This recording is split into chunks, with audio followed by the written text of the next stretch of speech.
So, hello everybody, this is Dino GTO, and today we are going to be looking at the Chrysler K, even though I had the T44 click by accident. So, yeah, the Chrysler K. So, I made a video on this yesterday, but I was not happy with the way I talked about this tank in that video yesterday. I don't think I said what I needed to say, essentially. So, yeah, in terms of like the overall stats in this thing has a gun that's almost identical to the gun on the VK4502 ISOF-A. So the ISOF-A has the exact same stats in terms of the stats here. Same accuracy, same soft stats, same rate of fire, same reload time, same damage. The only difference is 2 pen. This stat's different, and the aiming time on the Chrysler K is a little bit better.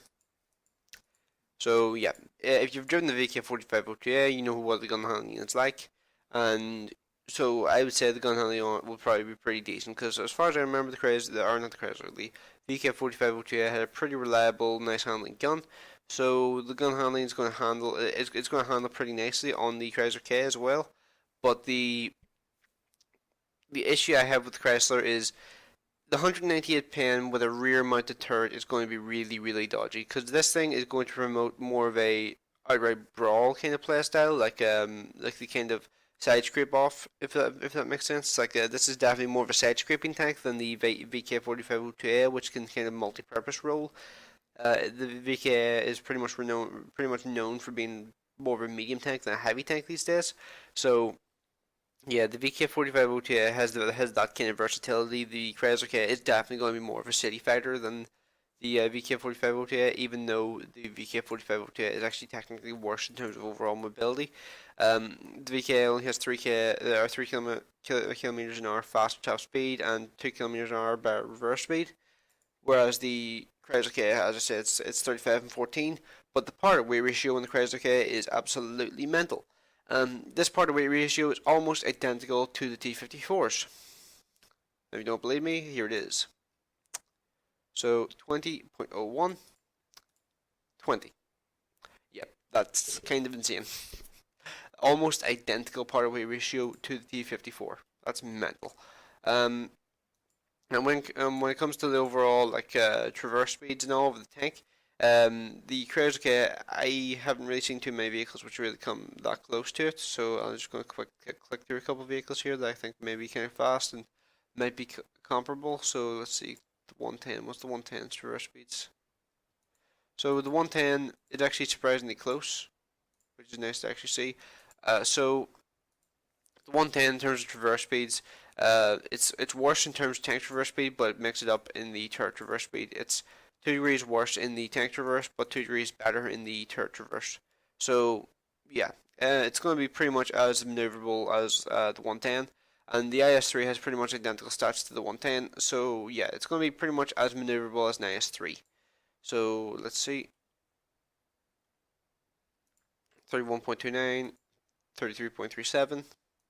27.11, 25.03. So yeah, going to be pretty much as maneuverable as an IS3. So when we get on to the health and all, it's got the same health as an IS3. It is a 60-ton tank and it does have about 150 front armor, 180 lower plate armor.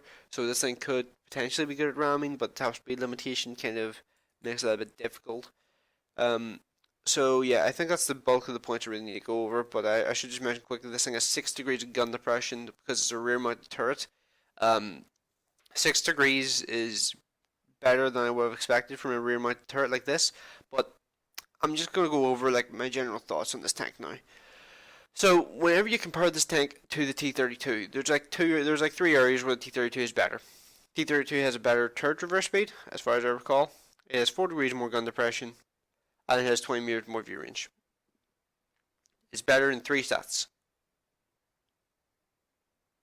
No, not 3, 4 stats. It's 50 more health as well, but who's going to know it's 50 more health? So, yeah. This premium tank is pretty much just it is just better than T32. So, it's not like when you compare it to the T26E5 to the T32, the T32 still kind of held its own versus the T26E5, but versus the Chrysler K, it does not hold up at all. I mean, let me just kind of just set that up. I mean, when you look between them, DPM doesn't come close. The mobility, in terms of top speed and all, is the same. but the part weight ratio is not even close. When it comes to traverse speeds, the T32 is a little bit better in turret traverse speed, but way worse in the track traverse speed. And yeah, that's like I think Wargaming is going down a slippery road here. Um, and also something I should just point out is T32 carries 43 rounds of ammo. Chrysler K carries 100 rounds of ammo. Exactly the same gun, but the Chrysler K carries double the ammo, which makes me think this tank actually might be taller than I might be thinking. This tank might be as tall as like a liver or something. If it is, then that means it's going to be a pretty big target, and one of the actual weaknesses of this tank may actually not be a weakness then. So let's just quickly talk about this. Yeah, 100 rounds of ammo. I'm actually not sure this thing could physically run out of ammo if it fired for the entire game. So yeah, that's a mental amount of ammo capacity. It really, really is. So let's just see, in terms of the actual overall armor. Let's see, so yeah, it has 100 side armor, 152 front armor, upper front plate armor. And hang on, be back in a second. Okay, so this is going to be a little bit of slightly weird, weird bit of editing here. No, fuck off, Dean. Dumb shit. Okay, so this may seem like a slightly weird bit of editing, but I thought I had gone over the armor in my original recording, but as I said, I had to go and answer the door. Oh, well, as you're going to find out later, well, I had to go and answer the door because somebody came to the door, I saw them out the window. So yeah, just going to quickly run over the armor, then I'll cut back to the original recording. So yeah, 100 side armor, 101.8 or point 0.6 side armor, 152.4 side front upper plate armor. Really, really, really well sloped. I would say it's probably 5 or 10 degrees better than the Liv is. Rear armor is total trash, but that's par for the course with the Americans. Um, the side armor is uncharacteristically good for an American vehicle. American vehicles are typically known for having worthless side armor, so the fact this one actually has really good side armor is actually kind of unique. So yeah, and it also has, I already mentioned the front plate being 152.4, but the lower plate is 184.2. I think the reason for the slightly weird measurements is I think this was measured in inches because Americans are weird and they use inches still for some reason. Everybody else in the world uses millimeters, centimeters because it's just easier. But for some reason the Americans um, use that measurement for I have no idea what reason. So yeah, right. So when it comes to the turret has 254 raw front armor, and then these areas here are weaker armor, but because the sloping is getting better as you go up, it really is about as effective as this bit of armor here. So yeah, and you may be thinking that the cupola would be a weak point, but it actually isn't. In some areas, that's actually stronger than the actual turrets. So yeah. So in terms of overall armor, this thing's very, very strong. And there's just one area I want to mention quickly because I forgot to mention it in the first attempt to record this.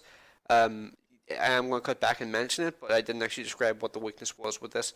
So this is a 38.1 millimeter armor zone here. So depending on how tall this tank turns out to be, if it's as tall as a Leva, then this is not a weak point. But if it's as tall as say an IS-3 or something like that there, then this will definitely be a weak point. So what I'm talking about here is this is 38.1 millimeters. That means that guns upwards of 114.4 millimeters in caliber will be able to penetrate this with no issues whatsoever. They'll be able to just triple overmatch it and penetrate it every single time. But that means anything lower than 114.4 will not be able to penetrate this. And the reason why I said 0.4 instead of 0.3 is because you need to actually have at least a little bit bigger than the actual caliber, than the actual multiplied by 3 number. So yeah. So to 120, 122 millimeter guns, this is going to be really, really, really easily penned. But as I said earlier, that is totally dependent on how tall this tank turns out to be. I won't know until I play until I'm playing a game and I see one of these and when like my liver or something like that there, so I can actually gauge how big this tank is, or how small it is. So yeah, I'm gonna cut back to the actual recording, to the original recording now. So yeah, might seem a little bit weird, but I felt like it was necessary just to go over the armor. So yeah, see you in a minute. Right, so I actually had to go away there for a second just to answer the door because somebody came to the door, and this is actually about 15 minutes later, 15 minutes later because I got distracted doing something else. So, I can't remember what we were talking about, but I think I vaguely remember saying that if this tank is as tall as say a liver or something like that there, then that means that this weak point isn't really a weak point, because the tanks which would be able to take advantage of it aren't actually tall enough to shoot that there unless they are above it. So yeah, um, this thing, I think its armor was way too strong. I think it should have weak points. I think Wargaming fucked up with the way they balanced this thing. I think if this thing had been balanced somewhat well, then I think it would have been better. And I don't like how they give it 260 pen premium rounds whenever the standard pen is 188. All that does is just encourage premium spam, and this thing is going to be a premium ammo magnet. And the worst thing is, this thing will probably be able to take it and not take any damage. Um, but yeah, this thing's going to be a premium spammer and a premium magnet. So yeah, that's not exactly a good combination. Um, I mean, like this thing, I think the comparison to the T-54 at tier 8 is probably justified. Um, and yeah, I also feel like, honestly, I hate how they balanced this tank. I really hate this tank. If it had been balanced properly, I think this would have been a great tank. And honestly, I think this should have been a tier 7. The main reason for that there is the gun. The gun, if they weren't going to upgrade the gun in any shape or form, they should have had a tier 7. It really should have been a tier 7. Like, I think the original version I saw of this thing's armor model about a year ago now, it had 76 side armor, like 120 up front plate armor, and like 150 lower plate armor. So yeah, that was a significantly better, like, that tank looked like it was set up for tier 7. And, uh, and the gun all would have been perfect for tier 7, so I don't know why the fuck they put it up to tier 8. And I actually thinking about it, I think I know the reason. I think the reason is tier 7s don't sell as well as tier 8s, so they massively overbuffed the armor profile of the vehicle in order to get it up to like tier 8. So yeah, I don't think this is the historical armor layout. I think like the original was 76, 120 or something like that there, and 150 down here, and it had like maybe like 180 or 220 or something armor here. So yeah, this thing significantly buffed from the original version that we saw. You can probably like if you Google Chrysler K, I'm pretty sure you could probably find some of the old archives on some of the old on some of the older posts on either the Armor Patrol or Read Stats report on like what the armor used to be on this tank. So yeah, I'm kind of curious. What do you guys think of this tank? I think it's a really bad omen for the future if they keep putting things like the Object 252 and this into the game, which just don't have weak points, and you need to fire premium at them to do damage.